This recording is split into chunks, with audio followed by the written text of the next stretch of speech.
நீங்கள் ஒரு பயணத்தில் இருக்கும்போது நமது வேதங்களை கண்டுபிடிக்க முடியாவிட்டால் ஒரு உறுதிமொழி தேவை. ஆனால் உங்களில் ஒருவர் மற்றவரிடம் எதையாவது நம்பி ஒப்படைத்தால் அவர் தனது நம்பிக்கையை நிறைவேற்றட்டும். மேலும் அவரது இறைவனான அல்லாஹ்வை அஞ்சுங்கள்.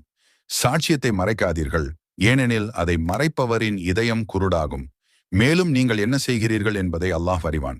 வானங்களிலும் பூமியிலும் உள்ள அனைத்தும் அல்லாஹ்வுக்கே சொந்தமானது. உங்கள் இருதயங்களில் உள்ளவற்றை நீங்கள் வெளிப்படுத்தினாலும் அல்லது மறைத்தாலும் அதற்கு கடவுள் உங்களை கணக்கு கேட்பார். அவர்தான் நாடியவர்களை மன்னிப்பார், மேலும் தான் நாடியவர்களை தண்டிப்பார். மேலும் கடவுள் எல்லாவற்றின் மீதும் திறமையானவர். தூதர் தனது இறைவனிடமிருந்து அவருக்கு இறக்கப்பட்டதை நம்பினார், மேலும் விசுவாசிகளும் அவ்வாறே நம்பினர்.